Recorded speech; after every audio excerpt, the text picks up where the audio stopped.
Hello and welcome back to the Sports Zone. I'm Rachel Franks. And I'm Tamia Spills. On today's episode of the Sports Zone, we're going to have a sports science segment. We're going to look at the top plays and the not top plays for Virginia Tech sports. And we're going to debate about a couple of sports issues that are happening recently.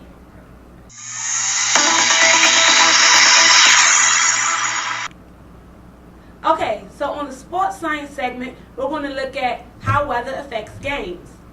Well, I think it really depends on home and away teams. If you're the home team, you want the weather to be like how it normally is, so the away team is sort of thrown off. But it also just affects on cold. It depends on what you're trying to do. If you're trying to rush the ball, the weather isn't going to be a huge difference unless you're worried about fumbling. Passing, wind, and cold will affect it a lot more. It's funny because where I looked at a sports betting website, I just went to the bettors because they're serious about their money, so they put the research into it. They said that it actually does affect the running game and the rushing game, and I think I agree with you about home and away, but at the same time I feel it really depends on the conditions, wet conditions and rain. For example, when you look at Logan Thomas, how he struggled passing the ball in the Marshall game, but sometimes he struggled passing the ball in regular. I know, but their quarterback did a really good job passing the ball. So it's how it affects. It's kind of weather really doesn't have as much of an effect as we really think. It does. Because I feel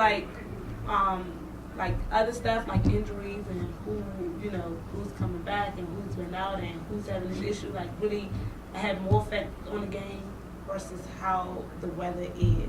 But it is if it's a cold game, if it's a wet game, then it'll be harder for the quarterback to pass the ball. It'll be harder for some of the tackles to make a sweep tackle and block. So. Well, I think it does affect. You mentioned how it does affect the running game. It affects the running game because the running game is more important and they get more rushes. But if you look at the NFL stats, pass percentage decreases significantly from September to January, and it also affects special teams as well. The number of field goals made decreases significantly from September to January as well. So I think it does affect the game overall, maybe not as much as we think it does, but even just a slight mishap can change the entire game. So yeah, and it's all about planning as well.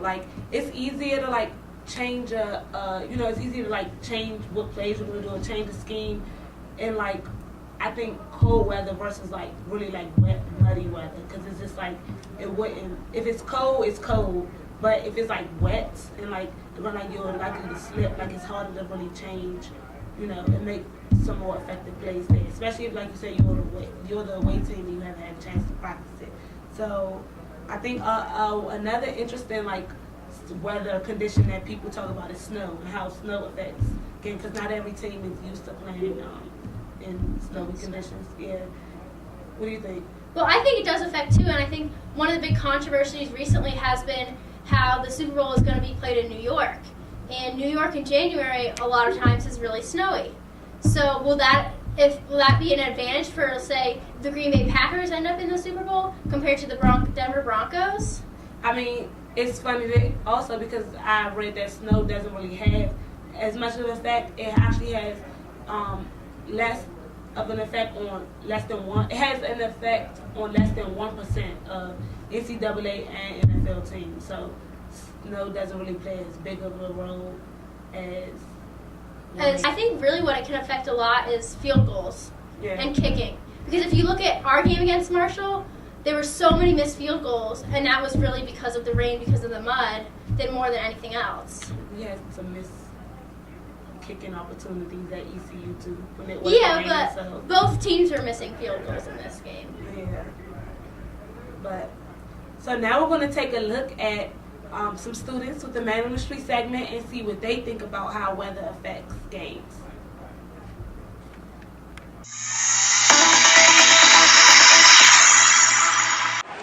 You have wind, which will affect the kicking and the passing. If it's raining, you have snow. You can affect players' grip on the ball. Maybe. Traction is affected. player's ability to react, might be affected by the cold. On the other hand, if it's too warm, you might be sweating. Maybe the cool off might affect the way they make the decisions. Well, if you're a Hokie, bad weather on a Thursday night home game means the Hokies are going to win. Absolutely. We win in hurricanes, snowstorms, rainstorms. I don't think we've ever lost with inclement weather at a home game on a Thursday night. Absolutely. The worse the weather on a Thursday night, the better the Hokies are going to play. And the other teams will play worse. So that's how it impacts the game. The worse the better. The worse weather, the better the Hokies play, period, to be honest with you, because we beat Miami in Miami when it was storming. Remember? Yes. Yeah, we definitely want inclement weather. I think the weather would affect the games more severely if you're playing on real grass, which I'm pretty sure lane is real grass, so it kind of soaks in. It's harder to focus, harder to see when you're kind of thinking about how uncomfortable you are or how dangerous it is with the cleats on like mud. So things like that definitely would affect the way that you play. Luckily today we have a nice day though. So. We're always beasts. All it affects is what you wear. So as a fan, You can't wear our tutus in the rain. Yeah, I think when it's really cold, a lot of people tend to just they'll go for a little bit and then they'll go to a restaurant or to a bar or something, watch the rest of the game. Same thing if it's raining, sleeting, the whole 9 yards, especially how cold it gets here. When it's hot, kind of the same thing. But I mean, the players, I think mentally, they don't really think about it, they feel it definitely, but they're not thinking about it, they're more into, all right, who am I playing, what do I have to get done today, so. Honestly, it's not really the weather that affects games, it's the later kickoff. So many Hokie fans are like, oh, noon kickoff, gotta wake up early, all that, but when it's a 3:30 kickoff, everyone can kind of hang out, wait for the sun to come out, heat up a little bit, and it's a great time. Everyone loves coming out, being able to tailgate for a little bit, eat some hot dogs, eat some hamburgers, and then just hang out until the game starts. And when it starts at 3:30 instead of 12, 12:30, it's a little bit better. So the weather, honestly, if it's raining, everyone's upset. That's a known thing. But when it's a little bit warmer, it's a little bit later in the day, everyone loves that. So the weather completely affects games, but it's even better when the game is later in the day. So how do I think it affects players? Honestly, I mean, if you can wake up a little bit later, instead of waking up at 6 a.m., you're waking up at 10 a.m., and you can have a little more time to get mentally prepared. You can look over the plays some more. You can hang out, talk to the other players like, hey, what coverage might you have? What coverage might I have? It gives you just a little bit more time because it's later in the day. Honestly, one of my favorite quotes is, Father Time is the only equalizer. So everyone wakes up at the same time for the most part. You only have so many hours to work with in the day. But when you have a game that's later on in the day, it makes it that much more. You can prepare a little bit more, you can hang out a little bit more, and you can hang out with your teammates and talk and say, hey, what are you doing, what am I doing, and it puts you all on the same page. Today, yeah. Today. Just not too much wind, sun's out, it's not too hot, not too cold, it's perfect. It's ideal weather. You're in your 60s, you stay cool while you're playing, it's bright, you can see. Keep yourself warm, you're running around. Hey, it's a great day. This is perfect. thank you. Not too long. Today, actually, I think it'll be pretty good because it's about 50 and, Yeah. I'd say the whole game.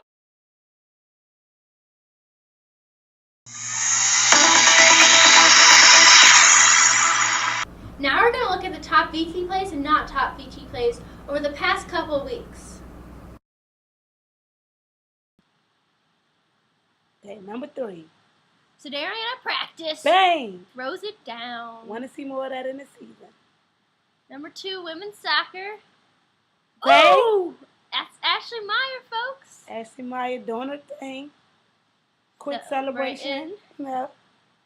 Number 1, Duke football. Bang! Once again. Oh, Right to Kendall Kendall. Fuller. Third interception of the game. I know you. We're on the We're same thinking page. the same thing. Not top 10, 3. Okay, we got you. Roll that practice. Ooh, ooh. Oh, not Not today. Number 2, men's soccer. NC State. Oh! NC State Scored on Kyle Renfro. We got to do better. Number 1. Okay, we got Logan Thomas looking to make a touchdown right here in the end zone. Ooh! Wrong team. Okay, we see Trey. In a closer look. He's trying to get open. He's really Do you see hustling. the 3 other Duke players?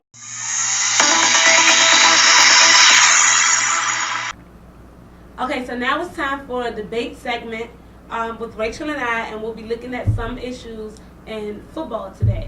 So our first issue is going to be sort of about concussions. There's been so much talk about concussions.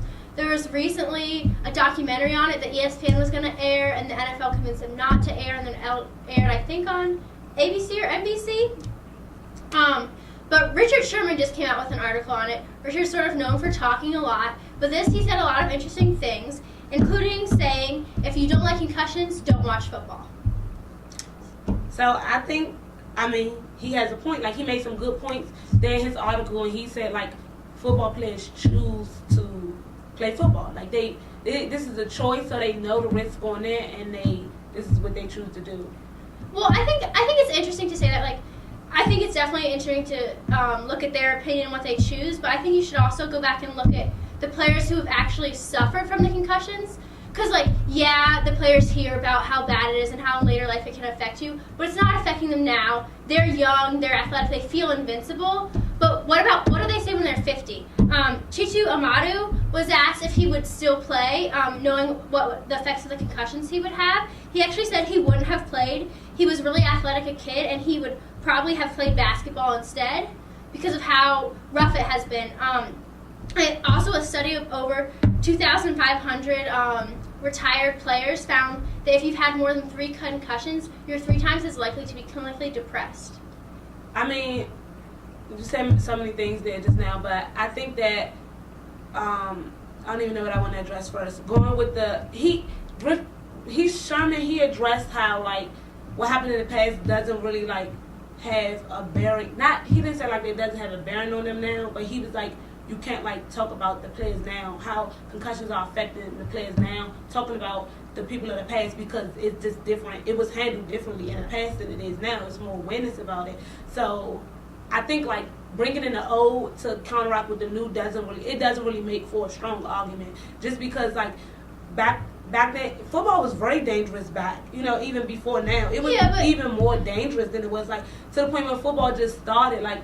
President Roosevelt had to. That's how the NCAA came about, just because there was so many deaths in football that they wanted to put a handle on that, and that going there, and that's just he sounded well, if I would have known how bad I would have got hurt, then I would have did a different sport. But it can happen. You just don't think it'll happen to you. That's just like drinking. That's just like smoking. If you look at those smoking commercials with the people talking out their throat, if they would have known that they would have been talking out their throat, they wouldn't have been, they would have done it. They would have chose a different drug more than likely, because you can still get concussions in basketball. You can still get injured in basketball.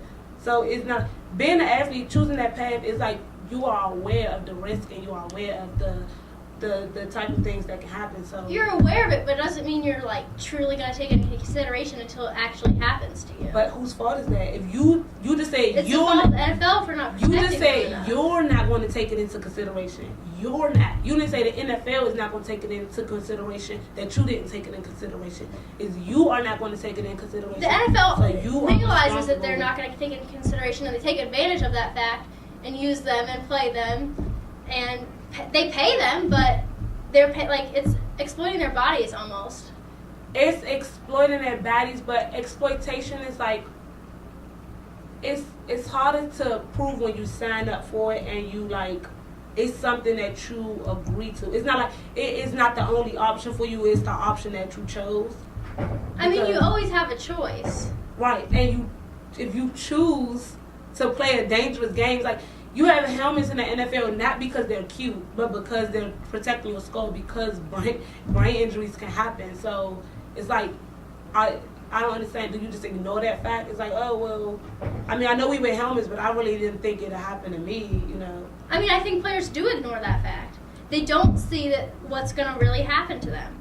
Right now there's a big case on it 4,500 retired players are suing the NFL about it because they want money, because they didn't realize that that was going to happen to them. And then it did, and now they're dealing with medical repercussions, and they're depressed.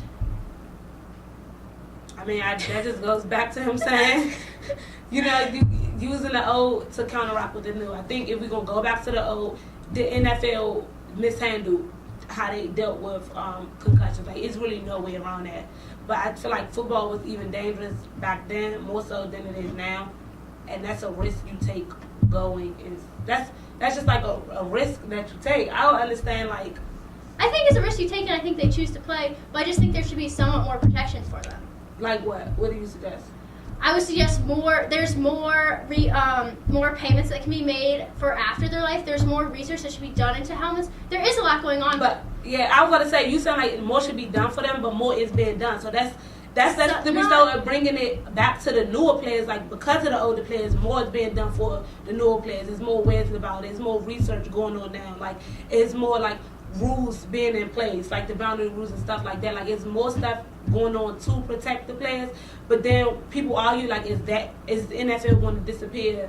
I mean, the NFL is not going to disappear completely because of concussions. I mean, not because of concussions, but just because, like, when you go, like, protecting the player, what is the limit of that? Like, what's the limit of protecting the player in a dangerous game? Like, what's the limit of protecting a boxer in a boxing, in a boxing match? Like, it's still like a boxer knows you're gonna get hit, and you can lose a tooth. Like, you can get you can get hit. Like the boxer that did this week. Yeah, you can get all of this stuff can happen to you, and you know that going in as a boxer.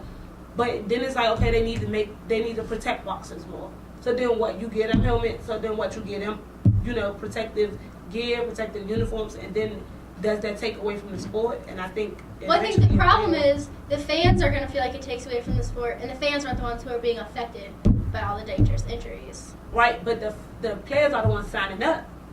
Yeah. And the fans are the ones that are contributing, and the fans are the ones contributing to those payments. Like, a lot of that money comes from the fans, so...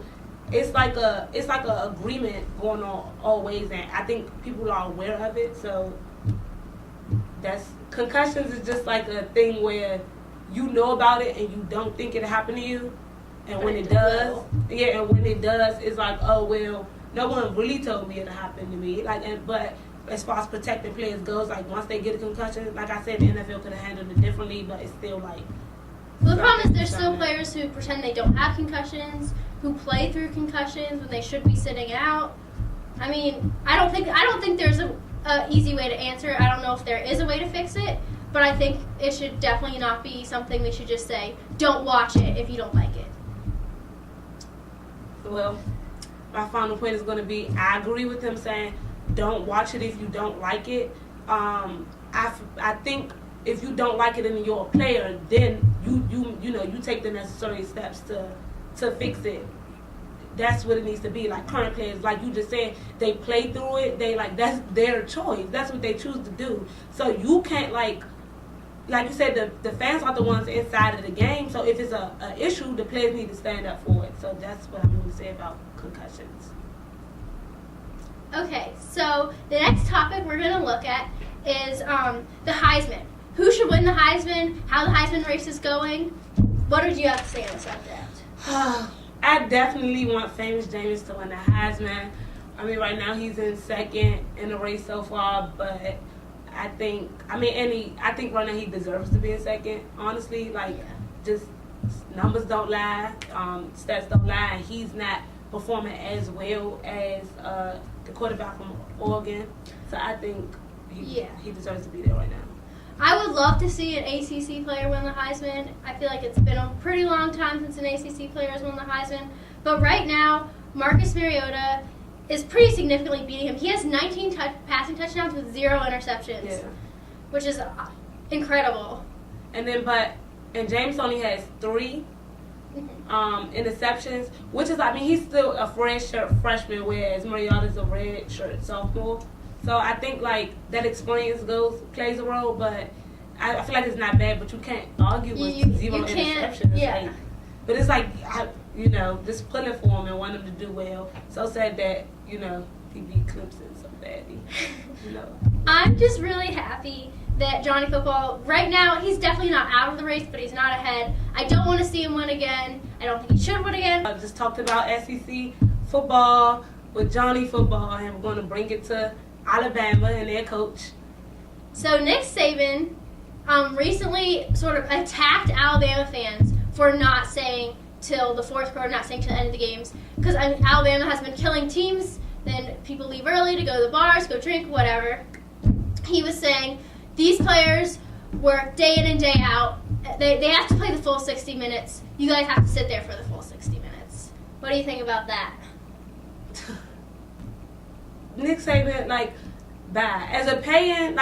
As a paying customer, you can't tell me, you can't dictate what I have to do, in my time. If I feel like I want to leave early, then I should be able to leave early. I just feel like fans are so important to the game, is that, you want to encourage them to stay, but you don't want to, force anything upon them, because, then it's going to make them uncomfortable. And then, now what? What if they don't like the way you talk to them, so now they don't want to, you can play in front of nobody? I can see that if someone else said it, but this is Nick Saban.